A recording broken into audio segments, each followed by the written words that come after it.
Hello Booktube, it's Janet and today I'm doing the Rainbow Spines book tag. I think this has been around on Booktube for a long time. Not even sure where it started, but I thought I would give it a go.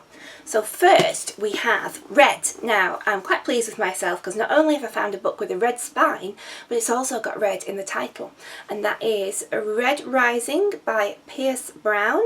And I believe this is the beginning of a trilogy. I bought this because I saw Lorna raving about it on Suddenly Lorna. And I'll just tell you what it says on the back. It says, "The Earth is dying. Darrow is a Red, a miner in the interior of Mars. His mission is to extract enough precious elements to one day tame the surface of the planet and allow humans to live on it. The Reds are humanity's last hope." Or so it appears. Until the day Darrow discovers it's all a lie, that Mars has been inhabitable and inhabited for generations by a class of people calling themselves the Golds, a class of people who look down at Darrow and his fellows as slave labour to be exploited and worked to death without a second thought. Until the day Darrow, with the help of a mysterious group of rebels, disguises himself as a Gold and infiltrates their command school, intent on taking down his oppressors from the inside. But the command school is a battlefield and Darrow isn't the only student with an agenda. That sounds really good. So that's my Red Spine. Next we have Orange, and that is a fabulously orange, beautiful spine, and this is My Grandmother Sends Her Regards and Apologies by Frederick Backman. I read A Man Called Ove recently and I absolutely loved it, fell in love with Ove, and so I had to have more by Frederick Backman. And this says, "To most people, 7-year-old Elsa's granny is eccentric, if not crazy. To Elsa, she's a superhero, one with a superpower like no other, storytelling." And those of us who are part of the BookTube community know that that is the best superpower of all. When Granny leaves Elsa a mysterious series of letters apologising to those she has wronged, her stories come to life in ways Elsa could never have imagined, sending her on a breathtaking adventure of her own. So that's that one. It's got a beautiful cover, and you can see like there's little tiny drawings all over it as well. So Orange. Yellow. The next one I've got is definitely a yellow spine, and that is Carry On by Rainbow Rowell. I read Fangirl recently by Rainbow Rowell. It's the first Rainbow Rowell book I've ever read, and I absolutely enjoyed it. And this is the fan fiction that is written in Fangirl, if you know what I mean. And it's sort of like a Harry Potter-esque type thing. So I've not read this yet. All these books that I'm showing you are on my TBR. I haven't read any of these yet. So that's my yellow one. For green, this is my green spine, and this is Tragedy at Law by Cyril Herr. And this book, I saw PD James being interviewed a while back, and she recommended this book. She absolutely loved it, so I thought, well, if it's good enough for PD James, it's good enough for me. And it says, it's a classic mystery from one of the best-loved Golden Age crime writers. And it says, partly inspired by Cyril Herr's own experiences as a barrister and judge, Tragedy at Law follows a rather self-important High Court judge, Mr. Justice Barber, as he moves from town to town presiding over cases in the Southern England circuit. When an anonymous letter arrives to Barber warning of an imminent revenge, he dismisses it as a work of harmless lunatic, but then a second threatening letter appears, followed by a poisoned box of the judge's favourite chocolates, and he begins to fear for his life. Enter barrister and amateur detective Francis Pettigrew, a man who was once in love with Barber's wife and has never quite succeeded in his profession. Can he find out who wants to kill Barber before it's too late?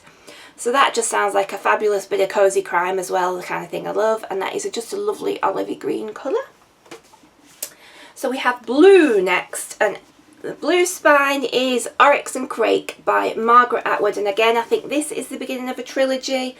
And it says, pigs might not fly, but they are strangely altered, so for that matter are wolves and raccoons. A man once named Jimmy now calls himself Snowman and lives in a tree, wrapped in old bed sheets. The voice of Oryx, the woman he loved, teasingly haunts him, and the green-eyed children of Craig are, for some reason, his responsibility. So I know Margaret Atwood. I've only read 2 of Margaret Atwood's books, The Handmaid's Tale and Alias Grace, and they absolutely blew me away. I love them. So I'm quite keen to read more Margaret Atwood, and again, this is just a beautiful blue. So we're on to Indigo. I actually have to say that to find a book with a blue cover on my shelves was quite difficult, and you'd think that it would be one of the more easy colours to find, but I don't seem to have many blue spine books. So, digress. Indigo, and I have, this is a beautiful indigo colour, and this is The Luminaries by Eleanor Catton, and this is a huge book that makes me afraid, and this won the Man Booker Prize in 2013, and it is 1866, and Walter Moody has come to make his fortune upon the New Zealand goldfields. On the night of his arrival, he stumbles across a tense gathering of 12 local men who have met in secret to discuss a series of unsolved crimes. A wealthy man has vanished, a whore has tried to end her life, and an enormous fortune has been discovered in the home of a luckless drunk. Moody is soon drawn into the mystery, a network of fates and fortunes that is as complex and exquisitely patterned as the night sky. So that's my Indigo spine. And finally we have Violet, and I have The Thief of Time by John Boyne, and John Boyne is the same author who wrote The Boy in the Striped Pyjamas, if anybody's read that. And this is Matthew Zeeler has lived his life well. In fact, he's lived several lives well, because Matthew Zeeler's life is characterised by one amazing fact: his body stopped ageing before the end of the 18th century. Starting in 1758, a young Matthew flees Paris after witnessing his mother's brutal murder. His only companions are his younger brother Thomas and one true love, Dominique Sauvette. The story of his life takes us from the French Revolution to 1920s Hollywood, from the Great Exhibition to the Wall Street crash, and by the end of the 20th century, Matthew has been an engineer, a rogue, a movie mogul, a soldier, a financier, a lover to many, a cable TV executive, and much more besides. And this is brilliantly weaving history and personal experience. This is a dazzling story of love, murder, mischances, treachery and redemption. So that sounds really good. So that's Violet. So that is my rainbow book tag. Maybe the next thing we should do is read the rainbow. So yeah, so they're all my TBR Rainbow Spines book tag. Love doing this. It was really fun. Quite a novel way going through your shelves and picking out books. Particularly, I made a